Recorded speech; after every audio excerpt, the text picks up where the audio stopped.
Bonjour, bienvenue dans la série sur la thermodynamique et la physique statistique. Donc, continuons sur le destin d'une étoile à peu près de masse solaire. Donc, elle commençait à consommer de l'hélium dans son cœur. Et la réaction thermonucléaire de l'hélium fournit en fait beaucoup moins d'énergie.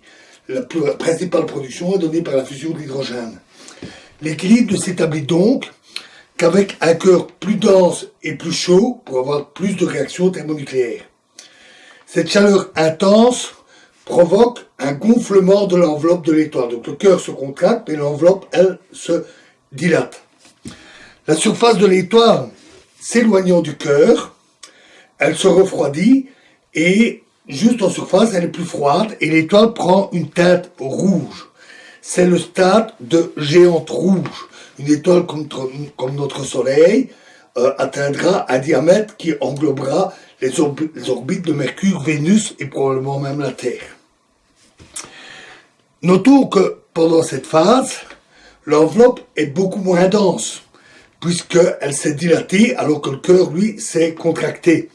De plus, l'enveloppe s'étant fort éloignée du centre de l'étoile, la gravité en surface est nettement plus faible.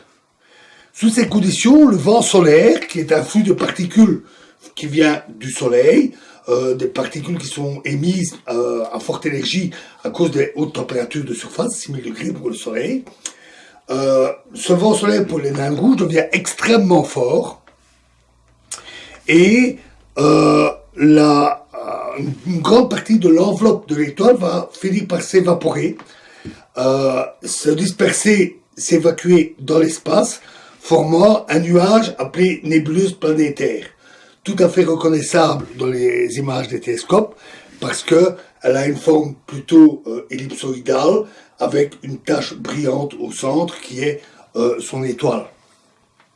C'est d'ailleurs ce qui lui a valu son nom de nébuleuse planétaire, parce que les premières observations pensaient que c'était comme un système planétaire, ce qui n'est pas le cas. Le nuage lui-même est beaucoup plus grand que le système solaire. La combustion de l'hélium étant très peu énergétique, le maintien de l'équilibre de l'étoile nécessite qu'il soit consommé à très grande vitesse. Et donc, en quelques millions d'années seulement, c'est fini. Le combustible est déjà épuisé. Le même phénomène va se reproduire. De manière plus discrète d'ailleurs, parce qu'au moment du passage à la phase de l'hélium, quand il commence à consommer de l'hélium, comme je l'ai dit, ça produit beaucoup de chaleur qui va dilater l'enveloppe. Non seulement il y a l'étoile qui gonfle, mais pendant un court instant, la surface va être fort chaude, ce qui produit ce qu'on appelle le flash de l'hélium. Juste après, l'étoile gonfle et ce flash disparaît et l'étoile rougit. Dans les autres cas, l'étoile est déjà géante et c'est beaucoup plus discret. À ce moment-là, il va commencer à synthétiser de l'azote, du carbone, de l'oxygène et aussi d'autres éléments comme le néon, etc. Puis cela s'arrête brutalement. Enfin, pas tout à fait brutalement, cela s'arrête totalement. En effet, même si en se contractant encore, la température du cœur ne peut pas augmenter suffisamment pour que les réactions thermonucléaires suivantes puissent s'enclencher. Une étoile comme la nôtre est trop petite pour cela.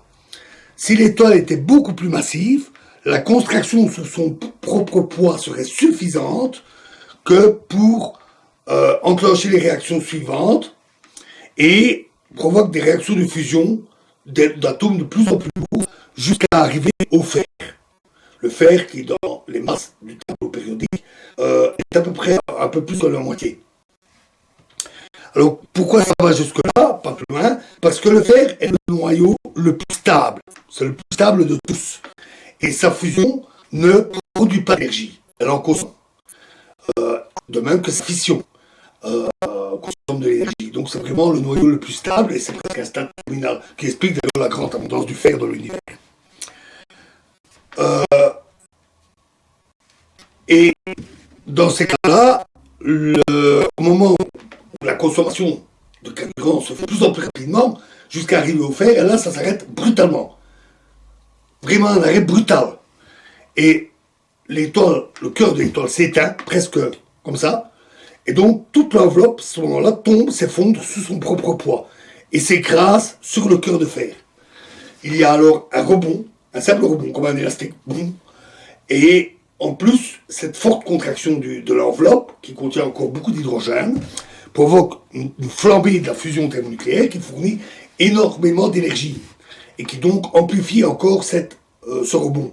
Et donc l'étoile finit en une gigantesque explosion, le cœur reste, mais l'enveloppe explose, l'étoile devient une supernova, qui est aussi lumineuse qu'une galaxie entière pendant quelques heures ou quelques jours. Pour notre étoile, qui est classée dans les étoiles naines, en dépit de notre orgueil, notre Soleil est une étoile naine, les choses se passent plus calmement. Le combustible s'épuise lentement, aux environs de la formation de l'oxygène, du carbone, et l'étoile va se contracter alors lentement jusqu'à former une toute petite étoile extrêmement dense, une naine blanche. Les naines blanches sont encore très chaudes, mais le refroidissement est lent et prend des milliards d'années. C'est vraiment très lent. Pour former au final une naine noire, dont on n'en a jamais observé, parce qu'il faut à peu près 20 milliards d'années, et l'univers est plus jeune que ça. Donc il y a beaucoup de naines assez âgées, mais pas encore arrivées au stade de naine noire. Dans une naine blanche, la densité est particulièrement extrême. Il y a encore pire avec les étoiles à neutrons, mais déjà par rapport aux étoiles ou aux planètes, une naine blanche, c'est vraiment extrême.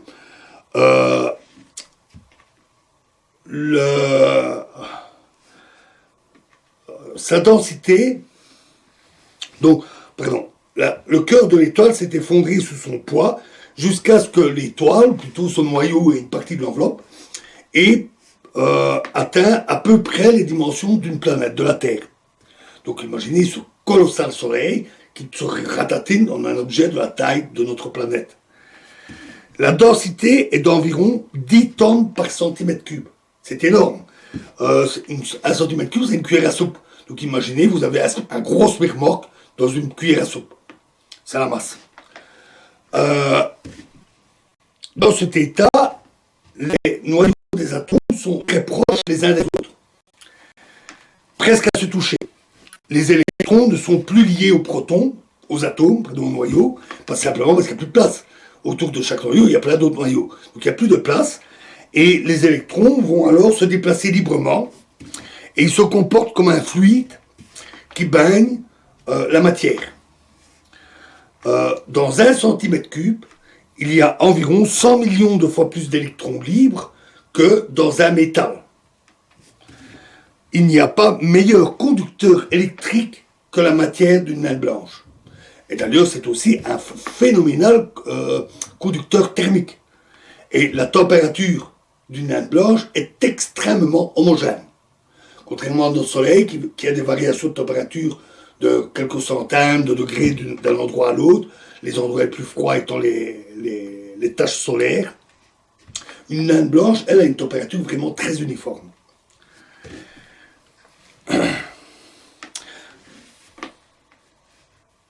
Cet état de la matière est appelé matière dégénérée. Alors, la physique statistique permet ensuite de calculer toute une série de résultats intéressants. C'est un fluide de fermions, et donc on sait le calculer avec les méthodes que nous avons vues pour les fermions. Tout d'abord, on peut calculer l'énergie de Fermi. Alors, malgré qu'une naine blanche soit, à sa création, de l'ordre de 10 millions de degrés en surface, on constate que l'énergie de Fermi est très élevée. Très élevée et beaucoup plus grande que kT. Ce qui veut dire que tous les électrons se trouvent tassés au maximum dans les états quantiques de base sous le niveau de Fermi. Exactement comme un fluide qui se comporte comme s'il était au zéro absolu. Très étonnant, évidemment, pour un corps qui est à 10 millions de degrés, il se comporte comme s'il était au zéro absolu. Cette situation un peu étonnante simplifie d'ailleurs beaucoup les calculs. Notons que du fait que ces électrons sont fortement tassés au niveau de l'énergie de Fermi, ils s'excitent difficilement. Ils quittent rarement, vont rarement des énergies plus élevées. Donc, ils absorbent peu les rayonnements, et inversement, ils en émettent peu. Une naine blanche, non seulement est très petite, de la taille de la Terre, mais en plus, malgré sa température énorme de 10 millions de degrés, émet relativement peu de rayonnement. C'est pour ça qu'elles sont fort peu visibles. Et le rayonnement est assez éloigné de celui d'un corps noir. Hein, vraiment assez différent. Et cela explique aussi qu'il leur faut tant de temps pour se refroidir. Elles ne perdent pas facilement leur énergie.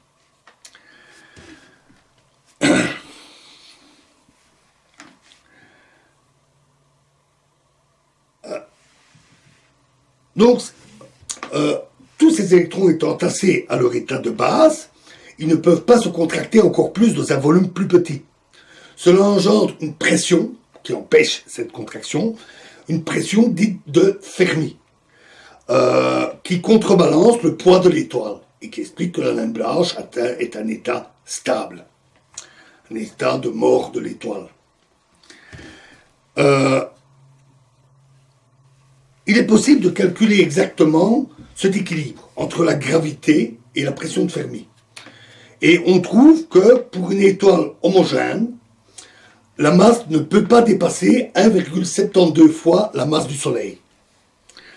Ça peut partir d'une étoile plus grosse. Parce que comme je l'ai dit, pendant ce stade de géante rouge, elle perd une bonne partie de son enveloppe. Donc elle perd une bonne partie de sa masse. Et la fin en naine blanche, c'est pour des étoiles allant jusqu'à 4 ou 5 masses solaires, pas plus. Après, c'est la direction des supernovas. Mais pour les étoiles jusqu'à peu près ces masses-là, 3-4 masses solaires, 3-4-5, elles perdent suffisamment de masse et le résidu qui reste est suffisamment petit pour former une naine blanche. Au-delà de cette masse, 1,72, la pression de Fermi n'est pas suffisante et l'étoile continue à s'effondrer. Alors comment est-ce possible? Les électrons ne peuvent plus se contracter. Et donc, ils interagissent avec les noyaux, c'est-à-dire avec les protons, et ils vont fusionner avec ceux-ci. Une réaction nucléaire qui font que les protons vont se transformer en neutrons. On aboutit ainsi à une étoile à neutrons, formée essentiellement de neutrons, et qui peut se former, par exemple, dans le cœur des supernovas, suite à l'explosion d'une grosse étoile, le cœur étant très très dense, écrasé en plus par l'enveloppe qui tombe et qui rebondit dessus, et il y a alors une formation massive de neutrons, avec d'ailleurs une libération considérable de neutrinos, qui amplifie encore l'explosion. Et il se forme alors une étoile à neutrons. De même, une naine blanche peut avoir une étoile compagnon. Beaucoup d'étoiles, la plus grosse partie des étoiles, forment des binaires. Hein, c'est dû à la formation dont nous avons parlé, hein, le nuage de gaz qui se fragmente en morceaux. Donc il est fréquent d'avoir des étoiles toutes jeunes qui sont proches. Et donc elles sont liées, tournent l'une autour de l'autre. Une situation qui n'est d'ailleurs pas très favorable à la création de planètes. Nous avons de la chance, notre Soleil n'est pas dans une binaire. Mais les binaires sont fréquentes dans la galaxie et on peut avoir au stade final une naine blanche et puis l'autre étoile qui à un moment donné atteint son âge, se met à grossir, devient une géante et alors l'enveloppe de la géante rouge s'approche de la naine blanche dont la gravité est très forte hein, puisque c'est une masse solaire dans une petite planète et elle va commencer à aspirer le gaz de sa voisine. Ce gaz va s'accumuler sur la naine blanche jusqu'à atteindre une masse critique qui va d'ailleurs provoquer une supernova, là aussi, une explosion brutale, sans devoir décrire ici le mécanisme, mais à un moment donné, elle dépasse ce stade, cette masse critique, et elle se transforme en étoile à neutrons.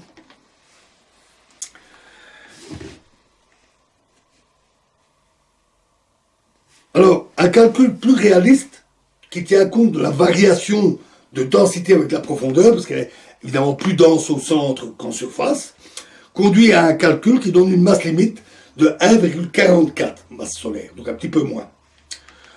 C'est ce qu'on appelle la masse de Chandrasekhar, qui est le premier à l'avoir calculé. Les observations confirment bien les différentes propriétés des naines blanches dont nous avons parlé, et qui sont issues de la physique nucléaire et de la physique statistique. En particulier, on a observé des milliers de naines blanches, mais jamais on en a vu une qui était plus massive que la masse de Chandrasekhar. Alors voilà pour nos naines. Et dans la prochaine vidéo, nous parlerons d'une autre application importante en physique statistique, qui est celle des superfluides. Je vous remercie.